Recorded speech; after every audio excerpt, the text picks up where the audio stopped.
അതിപ്പോൾ ഏതൊരു സിനിമ മൂവിയെ സംബന്ധിച്ചിടത്തോളം നാനയിലൊരു ഫീച്ചർ അല്ലെങ്കിൽ നാനയിൽ അവർ വർക്ക് ചെയ്യുന്ന സിനിമേനെ ഒരു വാർത്ത വരിക എന്ന് പറയുന്നത് സന്തോഷമുള്ള ഒരു കാര്യം തന്നെ ആയിരിക്കും. അതിൽ സോറി ആക്ച്വലി പറഞ്ഞ പോലെ തന്നെ ഒരു അക്നോളജ്മെൻ്റ് ആണ്.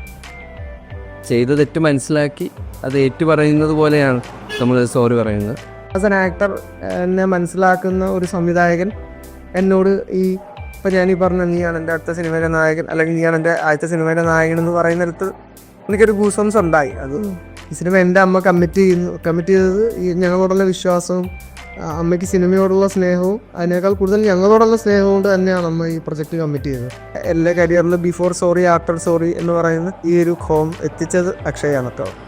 അതിന് ഒരുപാട് സന്തോഷവും നന്ദിയുണ്ട്. ഇപ്പോൾ 11ഓളം ഇൻ്റർനാഷണൽ വേദികളിൽ ഒഫീഷ്യൽ സെലക്ഷൻ കിട്ടിയിട്ടുണ്ട്. 5ഓളം അവാർഡ്സ്, ഇൻ്റർനാഷണൽ അവാർഡ്സ് കിട്ടി. ഒരുപാട് ആളുകളുണ്ട് അരവിന്ദിനെ പോലെ. അരവിന്ദ് എന്ന് പറയുന്നത് ഇപ്പോൾ നമ്മളിപ്പോൾ എന്നോട് ഇപ്പോൾ വ്യക്തിപരമായി പറയുകയാണെങ്കിൽ എന്നോടൊരാൾ ഒരു തെറ്റ് ചെയ്ത് കഴിഞ്ഞ് കഴിഞ്ഞാൽ അയാൾ സോറി കേട്ടോ എന്ന് പറയുമ്പോഴത്തേക്കും എനിക്ക് സന്തോഷമായി. കാരണം അയാൾ അദ്ദേഹത്തിൻ്റെ തെറ്റ് മനസ്സിലാക്കി എന്നുള്ളതാണ്. 60ഓളം പുതുമുഖങ്ങളെ മലയാള സിനിമയിലേക്ക് അവതരിപ്പിച്ചുകൊണ്ട് സോറി എത്തുകയാണ്.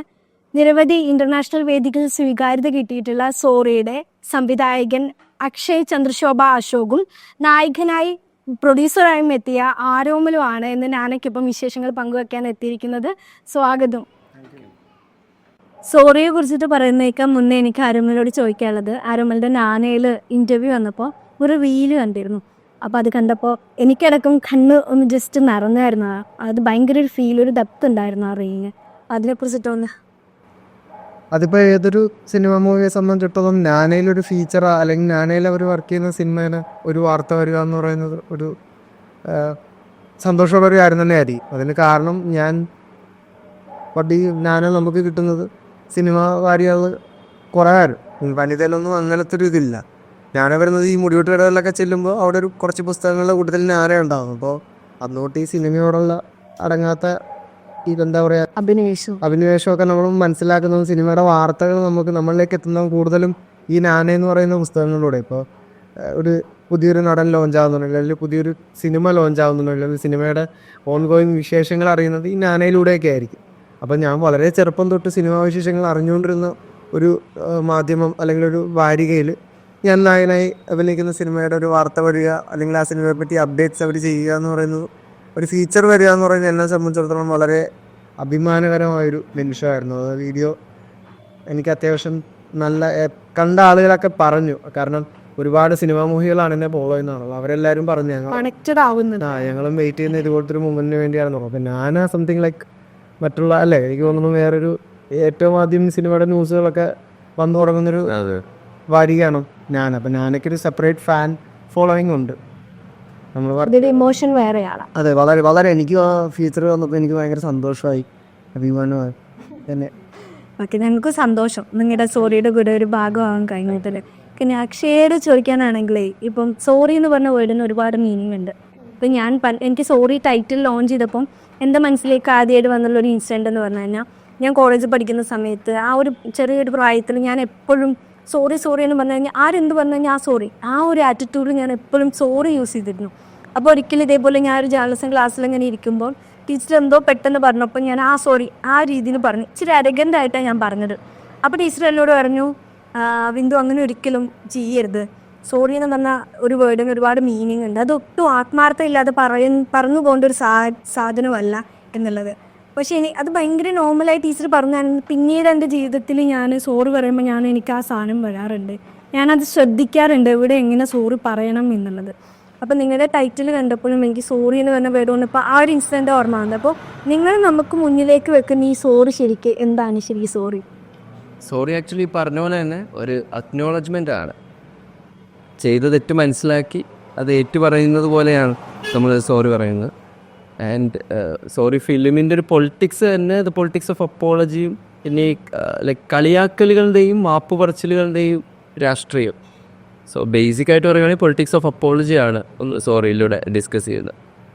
നമ്മൾ സ്കൂൾ ടൈം തൊട്ട് ഇതുവരെ വളർന്നു വന്ന ഈ ഒരു സാഹചര്യം വരെ നമ്മളായിട്ട് ഒരുപാട് കളിയാക്കലിലൂടെ പോയിട്ടുണ്ടാവും, നമ്മളൊരുപാട് പേരെ അറിഞ്ഞോ അറിയാതെയോ ഒക്കെ കളിയാക്കിയിട്ടുണ്ടാവും. സോ അതൊക്കെ ആ കളിയാക്കലുകളോടൊക്കെ ഉള്ളൊരു തിരിച്ചറിവും കൂടിയാണ് സോറി എന്ന് പറയുമ്പോൾ. അതെല്ലാം നമ്മൾ സോറിയിലൂടെ ഡിസ്കസ് ചെയ്യുന്നുണ്ട്, ഫിലിമിൽ നമ്മൾ ഡിസ്കസ് ചെയ്ത് പോകുന്നുണ്ട്. സോ ഈ പറഞ്ഞ പോലെ തന്നെ സോറി ഒരിക്കലും ഒരു ഒറ്റ വാക്കല്ല, അതിൻ്റെ ഉള്ളിൽ ഒരുപാട് ഇമോഷൻസ് ഉണ്ട്, ഒരുപാട് ഏറ്റുപറച്ചിലുകളുണ്ട്, ലൈക്ക് കൺഫെഷൻസ് ഉണ്ട്. അതാണ്. അപ്പോൾ ആരോമലുമായിട്ട് ഞാൻ മുന്നേ സംസാരിച്ചപ്പോൾ ആരോമൽ സോറിയെക്കുറിച്ച് പറഞ്ഞിട്ടുണ്ടായിരുന്നു. അതായത് അപ്പോളജറ്റിക്കലായിട്ടുള്ള ആൾക്കാരും അല്ലാത്ത എല്ലാ ടൈപ്പ് ആൾക്കാരും തമ്മിലുള്ള ഒരു മീറ്റപ്പ് ആണെങ്കിൽ ശരിക്കും കോർ എന്നുള്ളത്. അപ്പോൾ അരവിന്ദാണ് അതിലെ പ്രധാന കഥാപാത്രമായിട്ട് അവതരിപ്പിക്കുന്നത്. അപ്പോൾ അരവിന്ദിനെ കുറിച്ചിട്ട് എന്താണ് ശരിക്കും? അരവിന്ദ് എങ്ങനെയുള്ള ഒരാളാണ്? ചെറിയ രീതിയിൽ സ്പോയിലർ ആവാത്ത രീതിയിൽ നമുക്ക് പറഞ്ഞു വിടുവാണെങ്കിൽ. നമ്മൾ ഈ അരവിന്ദിനെ ചുറ്റിപ്പറ്റി പറയുമ്പോൾ ഞാൻ ഈ പറഞ്ഞു ഇതിൻ്റെ ഈ അരവിന്ദ് എന്ന് പറയുന്ന ആളെ ഒരുപാട് ആളുകളുണ്ട് അരവിന്ദിനെ പോലെ. അരവിന്ദ് എന്ന് പറയുന്നത് ഇപ്പോൾ നമ്മളിപ്പോൾ എന്നോട് ഇപ്പോൾ വ്യക്തിപരമായി പറയുകയാണെങ്കിൽ എന്നോടൊരാൾ ഒരു തെറ്റ് ചെയ്ത് കഴിഞ്ഞ് കഴിഞ്ഞാൽ അയാൾ സോറി കേട്ടോ എന്ന് പറയുമ്പോഴത്തേക്കും എനിക്ക് സന്തോഷമായി. കാരണം അയാൾ അദ്ദേഹത്തിൻ്റെ തെറ്റ് മനസ്സിലാക്കി എന്നുള്ളത്. അപ്പോൾ അരവിന്ദും അതുപോലെ തന്നെയാണ്. എനിക്ക് ആകെ പറയാൻ അനുവാദമുള്ളത് ഈ പറഞ്ഞ കാര്യം മാത്രം. ആരോമലിന് എത്രത്തോളം അറിയുന്നുണ്ട്? ഞാൻ സോറി പറയുന്നതാണ്. എനിക്ക് തെറ്റ് പറ്റിക്കഴിഞ്ഞ് കഴിഞ്ഞാൽ ഞാൻ സോറി പറയുന്നതാണ്. അതുകൊണ്ട് തന്നെ എനിക്ക് അരവിന്ദനെ കണക്റ്റ് ആവും. പിന്നെ എന്താ പറയുക, എന്നോട് അറിയുന്നത് തെറ്റ് ചെയ്ത് കഴിഞ്ഞാൽ അവരെന്നോട് ക്ഷമ പറയുമ്പോഴത്തേക്കും എനിക്കതൊരു ഹൈ കിട്ടുന്ന ഒരാളാണ്. അപ്പോൾ അരവിന്ദിനെ കുറച്ചുകൂടെ എനിക്ക് മനസ്സിലാക്കാൻ പറ്റും. കാരണം ഞാൻ അരവിന്ദിനെ പോലത്തെ ഒരാളാണ്. പിന്നെ എല്ലാവരുടെയും ഒരു കോമൺ ഒരു എത്ര കണ്ടില്ലെന്ന് പറഞ്ഞാലും ഒരാൾ നമ്മളോടൊരു തെറ്റ് ചെയ്തിട്ട് അയാളത് മനസ്സിലാക്കുന്നു നമുക്ക് തോന്നുമ്പോഴാണ് നമ്മുടെ ഭാഗത്ത് ശരി ഉണ്ടായിരുന്നു എന്ന് നമുക്ക് മനസ്സിലാകും. അത് ആ ഒരു കാര്യത്തിൽ എനിക്ക് അരവിന്ദായിട്ട് കുറേ കാര്യങ്ങൾ കണക്റ്റായി. ഈ സിനിമയിലുടനീളം അരവിന്ദിൻ്റെ ഒരു ഗ്രാഫ് അക്ഷയ് എനിക്ക് പറഞ്ഞു തരുമ്പോഴും ഒക്കെ എനിക്ക് ഒരു 30-40% ഞാൻ എൻ്റെ ഉള്ളിലുണ്ട്. അരവിന്ദെന്ന് പറയുക ഈ കഥ കേൾക്കുന്നതിന് മുമ്പ് തന്നെ കഥ എല്ലാം കൂടെ പറഞ്ഞു കഴിഞ്ഞപ്പോൾ എനിക്കത് പെർഫോം ചെയ്യാൻ പറ്റി. ഞാൻ നന്നായിട്ട് ചെയ്തിട്ടുണ്ടെന്നാണ്. അല്ല, നിങ്ങളെപ്പോലുള്ള ചെറുപ്പക്കാർ ഒരുപാട് സിനിമ പാഷനേറ്റായിട്ട് നിൽക്കുന്ന ഒരുപാട് ആൾക്കാർക്ക് മാതൃകയാണ് ശരിക്കും. കാരണം നമ്മുടെ ഇൻഡസ്ട്രി എന്ന് പറഞ്ഞു കഴിഞ്ഞാൽ ലോക സിനിമ മൊത്തം നോക്കിക്കാണുന്ന ഒരു ഇൻഡസ്ട്രിയാണ് മലയാള ഇൻഡസ്ട്രി. അത്രയും കോഡൽ വാല്യൂ ഉള്ള സിനിമകളാണ് നമ്മുടെ വർഷങ്ങളായിട്ട് നമ്മുടെ മലയാള സിനിമയിൽ നിന്ന് പുറത്തു വരുന്നത്. അപ്പോൾ അത്തരത്തിൽ ഇത്രയും വലിയൊരു ഇൻഡസ്ട്രിയിലേക്ക് നമ്മളൊരു ചെറിയ സിനിമയായിട്ട് വരുവാണ്. നിങ്ങൾക്ക് ഇൻ്റർനാഷണൽ വേദികളിലെല്ലാം സ്വീകാര്യത കിട്ടിയിട്ടുണ്ട്. ഇനിയിപ്പോൾ അടുത്ത റിലീസിനും എത്തി നിൽക്കുവാണ്. അപ്പോൾ ശരിക്കും എന്താണ് നിങ്ങളുടെ ആ ജേണി എത്ര രസകരമായ ജേണി ആയിരുന്നു? എളുപ്പമായിരുന്നു കാര്യങ്ങളൊക്കെ? ഒട്ടും എളുപ്പമല്ലായിരുന്നു. ബട്ട് ഇതിങ്ങനെ ഇൻ്റർനാഷണൽ വേദികളിലേക്കൊക്കെ എത്തും എന്നുള്ളൊരു പ്ലാനിലൊന്നും അല്ല ആദ്യം തുടങ്ങി വെച്ചത്. ഞങ്ങളാൽ കഴിയാവുന്ന വിധം ഞങ്ങളുടെ എല്ലാ റെസ്ട്രിക്ഷൻസും ഞങ്ങൾ തന്നെ അറിഞ്ഞുകൊണ്ട് അതെല്ലാം മനസ്സിലാക്കിക്കൊണ്ട് ഞങ്ങൾ ചെയ്ത ഒരു ചെറിയൊരു സിനിമയാണ്. പക്ഷേ അതിൻ്റെ ആശയം, അത് നമ്മൾ പറഞ്ഞു വയ്ക്കുന്ന ആശയം ലോകത്തെവിടെയും നമുക്ക് കാണിക്കാൻ പറ്റുന്നൊരു ആശയമാകണം എന്നൊരാഗ്രഹം എനിക്കുണ്ടായിരുന്നു. അപ്പം സോറി സംസാരിക്കുന്ന വിഷയം മനുഷ്യരുള്ള എവിടെയും നമുക്ക് കണക്റ്റഡ് ആക്കാൻ പറ്റുന്ന കാര്യമാണ്. എവിടെയും അതിപ്പം കേരളത്തിലല്ല, ഒരു റീജിയണൽ ബാരിയർ ഇല്ല. ആക്ച്വലി എല്ലായിടത്തും നമുക്കത് കാണിക്കാൻ പറ്റും എന്നുള്ളതാണ്. അതിനപ്പുറത്തേക്കെല്ലാം അതിൻ്റെ ആ ഒരു എക്സിക്യൂഷൻ എല്ലാം നമ്മൾ ലിമിറ്റേഷൻസ് എല്ലാം മനസ്സിലാക്കിക്കൊണ്ട് തന്നെയാണ് നമ്മൾ ചെയ്തത്. പിന്നെ ഇതിൻ്റെ വൺസ് ഇതിൻ്റെ ഷൂട്ടും കാര്യങ്ങളൊക്കെ കഴിഞ്ഞ് ലൈക്ക് ഫുൾ ഒരു പോസ്റ്റ് പ്രൊഡക്ഷനും കഴിഞ്ഞ സമയത്ത് ഇത് ഫെസ്റ്റിവൽസിനൊക്കെ വിടണം എന്നൊരാഗ്രഹം എനിക്കുണ്ടായിരുന്നു. ടോട്ടൽ ഔട്ട്പുട്ട് കണ്ടത് ഔട്ട്പുട്ട് ഉണ്ട്. അപ്പോൾ ഇത് ഈ പറഞ്ഞ പോലെ തന്നെ എല്ലായിടത്തും കാണിക്കാമല്ലോ. ഒരു ഇൻ്റർനാഷണൽ വേദികളിലേക്കൊക്കെ ഇത് പോയി കഴിഞ്ഞാൽ അവർക്കൊക്കെ റിലേറ്റ് ചെയ്യാൻ പറ്റുന്ന ഇമോഷൻസ് ആണല്ലോ എന്നൊക്കെ മനസ്സിലാക്കിയപ്പോൾ പുറത്തേക്ക് വിടാം എന്നുള്ളൊരു പ്ലാനിന് ഞങ്ങൾ ഫെസ്റ്റിവൽസിൽ അയച്ചതാണ്. കിട്ടിയത് വളരെയധികം സന്തോഷം. ഇപ്പോൾ 11ഓളം ഇൻ്റർനാഷണൽ വേദികളിൽ ഒഫീഷ്യൽ സെലക്ഷൻ കിട്ടിയിട്ടുണ്ട്. 5ഓളം അവാർഡ്സ്, ഇൻ്റർനാഷണൽ അവാർഡ്സ് കിട്ടി. അതെല്ലാം ഒരു ബോണസാണ് ആക്ച്വലി, അതൊരു പ്രോത്സാഹനമാണ് ആക്ച്വലി. ഇപ്പോൾ സോറിയിൽ നിങ്ങൾ സുഹൃത്തുക്കളാണെന്നറിയാം. ആസ് എ ഫ്രണ്ട് എന്നുള്ള ഉപരി ആസ് എ ഡയറക്ടർ എന്ന രീതിയിൽ ആരോമലായിരിക്കണം അരവിന്ദിനെ പെർഫോം ചെയ്യേണ്ടത് എന്നുള്ളൊരു തീരുമാനവും എങ്ങനെയായിരുന്നു ഡയറക്ടർ എന്ന രീതിയിൽ കൂട്ടുകാരൻ്റെ പെർഫോമൻസിനെ കുറിച്ച് പറയാം? കാരണം ഒരുപാട് വർഷമായിട്ട് ഇൻഡസ്ട്രിയിലുള്ള ഒരാളാണ്. ചെറിയ വേഷങ്ങൾ ചെയ്തിട്ടും ഒട്ടും മടുക്കാതെ ബാക്കിലോട്ട് പോവാതെ മുന്നോട്ട് കുതിക്കുന്ന ഒരാളാണ്. ഇത് കണ്ടു കഴിയുമ്പോൾ നിങ്ങൾക്ക് മനസ്സിലാവും അരവിന്ദും ആരോമലും തമ്മിലുള്ള ഒരു ബന്ധം. ആരോമലിൽ കുറേ അരവിന്ദിൻ്റെ എസെൻസ് ഉണ്ട് ശരിക്കും പറഞ്ഞാൽ. സോ ആരോമലിനോട് റിയൽ ലൈഫിൽ നമ്മളിപ്പോൾ ഒരു കഥ ക്രിയേറ്റ് ചെയ്യുമ്പോഴത്തേക്ക് റിയൽ ലൈഫിലുള്ള ഒരുപാട് എസെൻസ് അല്ലെങ്കിൽ ഒരുപാട് എലമെൻറ്റ്സ് നമ്മൾ അതിലേക്ക് ആഡ് ഓൺ ചെയ്യും. നമ്മളുപോലും അറിയാതെ അത് നമ്മളിലേക്ക് വരും. സബ് കോൺഷ്യസ്ലി അത് വർക്ക് ചെയ്യും എന്നുള്ളതാണ്. സോ അങ്ങനെ വർക്ക് ചെയ്താണ് ആക്ച്വലി അങ്ങനെ ഉണ്ടായതാണ്, അങ്ങനെ ക്രിയേറ്റഡ് ആയതാണ് അരവിന്ദ് എന്ന ക്യാരക്ടർ. അത് ആരോമലിലൂടെ തന്നെ ക്രിയേറ്റഡ് ആയതാണ്, അറിഞ്ഞോ അറിയാതെയോ ഒക്കെ. സോ ഞാൻ കണ്ടതിൽ വെച്ച് എന്നെപ്പോലെ തന്നെ ഫിലിമിനെ വളരെ പാഷനേറ്റായിട്ട് സമീപിക്കണ, ഒരിക്കലും മടുക്കാതെ അതിനെ ഫോളോ ചെയ്യുന്ന ഒരാളാണ് ആരോമൽ. സോ ആ ഒരു ക്വാളിറ്റി അരവിന്ദിലും ഉണ്ട്. അപ്പോൾ ആ ഒരു ക്വാളിറ്റിയും കൂടി അഡാപ്റ്റ് ചെയ്യാൻ പറ്റി കഥയിലേക്ക്. അങ്ങനെ വന്നപ്പോഴത്തേക്ക് ആ ക്യാരക്ടറിന് ആരോമലല്ലാതെ വേറൊരാളെ എനിക്ക് ചിന്തിക്കാൻ പറ്റിയിരുന്നില്ല. അത് വളരെ ഓർഗാനിക്കായിട്ട് വന്നൊരു കാര്യമാണ്. അപ്പോൾ ഞാൻ ഇപ്പോൾ ആദ്യമായിട്ട് അക്ഷയ് അരവിന്ദിനെ കുറിച്ചിട്ടൊക്കെ നിങ്ങൾ ഈ കോഡ് സബ്ജക്റ്റൊക്കെ സംസാരിക്കുന്ന ഒരു സമയം എന്തായാലും കാണുമല്ലോ, ഒരു പ്രീ പ്രൊഡക്ഷൻ പരിപാടികളിലൊക്കെ. അപ്പോൾ അരമലിന് അറിയാമായിരുന്നു അരവിന്ദ് ചെയ്യാൻ താനാണ്? ഇല്ല, ആദ്യം എന്നത്തെയും പോലെ തന്നെ ഒരു പരിപാടി ഉണ്ടെന്ന് പറയുകയും അതിൻ്റെ സ്ക്രിപ്റ്റിങ് ഇപ്പം നിങ്ങൾ ഇപ്പോൾ ഈ അറിയുന്ന അല്ലെങ്കിൽ ഇനി കാണാൻ പോകുന്ന സോറിയല്ല ആക്ച്വൽ സോറിയുടെ പ്ലോട്ട് ആയിരുന്നോ? ഓക്കെ, പ്രീ പ്രൊഡക്ഷനിൽ കുറച്ച് എന്താ പറയുക, കുറച്ച് നല്ല ഇവൻറ്റ്സ് എല്ലാം, കുറച്ച് അൺകൺസ്ട്രക്റ്റഡ് ആയിട്ടുള്ള കുറച്ച് ബ്യൂട്ടിഫുൾ ഇവൻറ്റ്സ് എല്ലാം ഇവൻ കണക്ട് ചെയ്യുന്നിടത്താണ് ഇപ്പം കാണുന്നൊരു സോറിയുടെ തുടക്കം. ആദ്യം കുറച്ച് ഇവൻറ്റ്സുകളാണ് ഉണ്ടായിരുന്നത്, അവിടെ പോകുന്നു, ഇയാളുടെ ലൈഫിൽ ഇന്നത് വരുന്നു, അതൊക്കെയായിരുന്നു. പക്ഷെ അപ്പോഴും എന്നോട് പറഞ്ഞു ഇതിലൊരു മേജർ കഥാപാത്രം നീ ആയിരിക്കും എന്നുള്ളതല്ലാതെ ഈ അരവിന്ദിൻ്റെ എസൻസിനെ പറ്റിയോ അല്ലെങ്കിൽ അരവിന്ദിൻ്റെ സ്വഭാവത്തിനെ പറ്റിയോ അല്ലെങ്കിൽ അയാളുടെ ബാക്കി കാര്യങ്ങളെ പറ്റിയോ ഒന്നും ഞങ്ങൾ ചർച്ച ചെയ്തിരുന്ന. ഇപ്പോൾ ഈ കാണുന്ന ഒരു സ്റ്റോറിയുടെ ഒരു ഫോമാറ്റിലേക്ക് എത്തുന്നത് വരെ, സ്ക്രിപ്റ്റ് ഫോമാറ്റിലേക്ക് എത്തുന്നവരെ എന്നോട് അങ്ങനെയൊന്നും പറഞ്ഞില്ല. പിന്നീട് ഇതൊരു പ്രോപ്പർ എല്ലാം ക്ലൈമാക്സ് ഉൾപ്പെടെ എല്ലാം കറക്റ്റ് ആയി കഴിഞ്ഞ് കഴിഞ്ഞപ്പോഴാണ് വിളിച്ച് പറയുന്നത് എൻ്റെ അടുത്ത സിനിമയിലെ നായകൻ നീയാണ് എന്ന് പറയുന്നത്. ആ ഒരു മൊമെന്റ് എങ്ങനെയായിരുന്നു ചെയ്തത്? ഞങ്ങൾ ആക്ച്വലി ഇവൻ്റെ ഷോർട്ട് ഫിലിംസിലൊക്കെ എൻ്റെ സാന്നിധ്യം ഉണ്ട്. എനിക്ക് ഇവൻ അഭിനയിക്കാനൊരു അവസരം തന്നില്ലെങ്കിൽ പോലും ഞാൻ ഇവൻ്റെ ഷോർട്ട് ഫിലിമിൽ ചില ക്യാരക്ടേഴ്സിനെ ഞാൻ ഡബ് ചെയ്തിട്ടുണ്ട്. അപ്പോൾ അക്ഷയ ഷോക്ക് സിനിമകളുടെ ഷോർട്ട് ഫിലിംസിൻ്റെ ഭാഗമായിട്ടുണ്ട് ഞാൻ. പിന്നെ ഞങ്ങളുടെ സുഹൃബന്ധം ഇപ്പോൾ ഒരു 8-9 വർഷം ആകാൻ പോയി. ഈ 9 വർഷക്കാലത്തോളം നമ്മൾ ഒന്നിച്ച് സ്വപ്നം കണ്ട് സിനിമ ചർച്ച ചെയ്ത് സിനിമയോടൊപ്പം സഞ്ചരിച്ച ആളുകളാണ്. അപ്പോൾ അങ്ങനെ എന്നെ അത്രയും ആസ് എൻ ആക്ടർ എന്നെ മനസ്സിലാക്കുന്ന ഒരു സംവിധായകൻ എന്നോട് ഇപ്പം ഞാനീ പറഞ്ഞ നീയാണ് എൻ്റെ അടുത്ത സിനിമയിലെ നായകൻ അല്ലെങ്കിൽ നീയാണ് എൻ്റെ ആദ്യത്തെ സിനിമയിലെ നായകൻ എന്ന് പറയുന്നിടത്ത് എനിക്കൊരു ഗൂസംസ് ഉണ്ടായി. അത് എന്നെക്കുറിച്ച് ഓർത്ത് മാത്രമല്ല അവനത് കാരണം അങ്ങനെ ഞാൻ ഇത്രയും സ്ട്രഗിൾ ചെയ്യുന്ന ഒരാളാണ്, ഇപ്പോഴും ചെയ്തുകൊണ്ടിരിക്കുന്ന ഒരാളാണ്. പക്ഷേ എൻ്റെ കരിയറിൽ ബിഫോർ സോറി ആഫ്റ്റർ സോറി എന്ന് പറയുന്ന ഈ ഒരു ഹോം എത്തിച്ചത് അക്ഷയാണ് കേട്ടോ.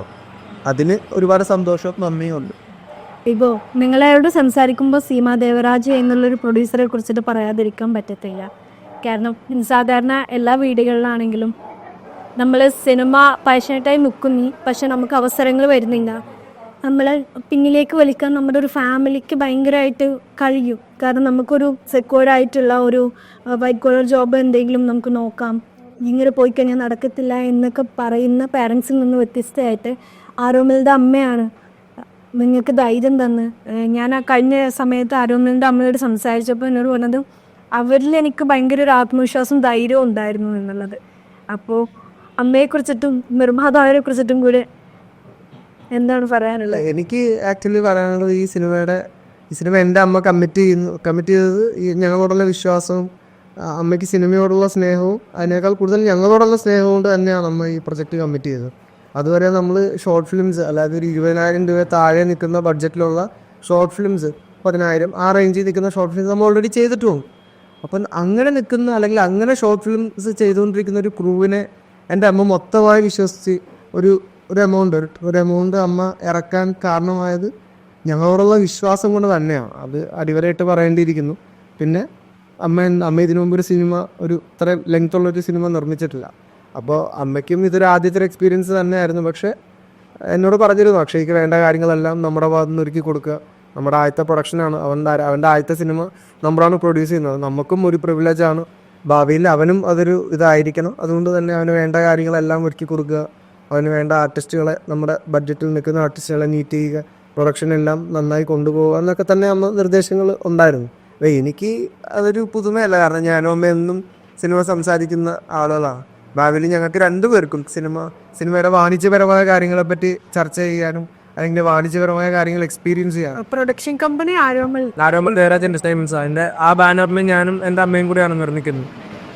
ഇതൊരു ഷോർട്ട് ഫിലിംസ് സോറിയത്തെ ഇതിലിപ്പോൾ നമുക്കൊരു കോപ്രൊഡ്യൂസേഴ്സ് ഉണ്ട്. അബ്സല്യൂട്ട് റൈറ്റ് എന്ന് പറയുന്നത് നമ്മുടെ അക്ഷയ്, അരുൺ, ആകാശ് നന്ദൻ, ആഷിഖ് ഇതിൻ്റെ എഡിറ്ററാണ്, അരുൺ ഇതിൻ്റെ സിനിമോട്ടോഗ്രാഫറാണ്. അപ്പോൾ നമുക്കൊരു കോപ്പറേഷൻ ഹൗസ് കൂടെ ഉണ്ട്. അത് പുറത്തുനിന്നുള്ള ഒരാൾ തന്നെയല്ല, നമ്മുടെ കുടുംബം തന്നെയാണ്. 2 പ്രൊഡക്ഷൻ ഹൗസ് ഉണ്ടെന്ന് പറയുന്നത് നമ്മുടെ കുടുംബത്തിലുള്ള ആളുകൾ തന്നെയാണ് ഇത് നിർമ്മിച്ചിരിക്കുന്നത്.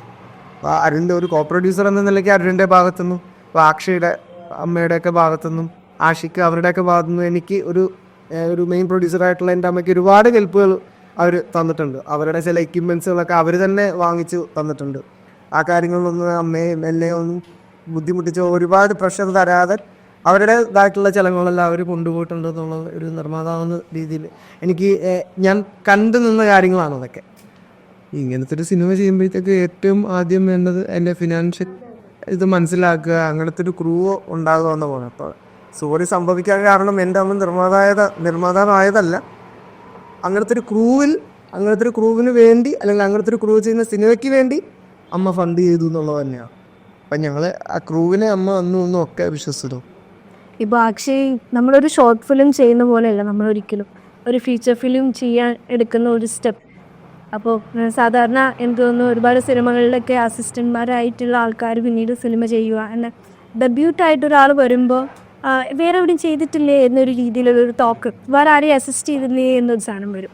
അപ്പോൾ ശരിക്കും ആ ഒരു ധൈര്യം എങ്ങനെയായിരുന്നു? നിങ്ങളുടെ ഈ ഒരു ടീം തന്നെ ആയിരുന്നു പണ്ട് ഫീച്ചർ ഫിലിം എടുക്കാനുള്ള ധൈര്യം ആക്ച്വലി ഇതുവരെ ചെയ്ത ഷോർട്ട് ഫിലിംസ് ആണ്. ഇതുവരെ ഞാൻ ചെയ്ത ഷോർട്ട് ഫിലിംസിൽ നിന്ന് ഞാനായിട്ടൊരു ട്രയൽ ആൻഡ് എറർ മെത്തേഡ് ഉണ്ടാക്കിയിട്ടുണ്ട്. ഞാനായിട്ടൊരു സിലബസ് ഉണ്ടാക്കിയിട്ടുണ്ട്. ആ ഒരു സിലബസിൽ നിന്ന് ഞാൻ എൻ്റെ മിസ്റ്റേക്സ് കണ്ട് മനസ്സിലാക്കും, അത് തിരുത്താൻ ശ്രമിക്കും. അങ്ങനെ ഓരോ വർക്കുകൾ കഴിയുന്തോറും മിസ്റ്റേക്സ് കുറച്ച് കൊണ്ടുവരാൻ ശ്രമിക്കും. അതിൻ്റെ ഒരു ബലമായിട്ട് റിസൾട്ടായിട്ടാണ് ഞങ്ങളിപ്പോൾ സോറി ചെയ്തത്. ഈ ചോദ്യങ്ങൾ ഇപ്പം ചോദിക്കാറുണ്ട്, അസിസ്റ്റ് ചെയ്തിട്ടില്ലേ, പിന്നെ എവിടെയെങ്കിലും പഠിച്ചിട്ടുണ്ടോ എന്നൊക്കെ. പക്ഷെ ഞാൻ എൻ്റെ വർക്കിലൂടെ തന്നെയാണ് പഠിച്ചത്. പിന്നെ ഞാൻ കാണുന്ന മറ്റ് സിനിമകളിലൂടെ ഒരുപാട് പഠിച്ചിട്ടുണ്ട്. ഞാൻ ഒരുപാട് സിനിമകൾ കാണാൻ ശ്രമിക്കാറുണ്ട്. അപ്പോൾ ഓരോ സിനിമകൾ കാണുമ്പോൾ അതിൽ നിന്നൊക്കെ ഇൻഫ്ലുവൻസ്ഡായി അതിൽ നിന്നൊക്കെ അഡാപ്റ്റ് ചെയ്യാനൊക്കെ ശ്രമിക്കാറുണ്ട്. അക്ഷയ് തന്നെയാണ് അക്ഷയുടെ ഗുരു. ചുറ്റുപാടുകളിൽ നിന്ന് പഠിക്കൂ, അത്രേ ഉള്ളൂ.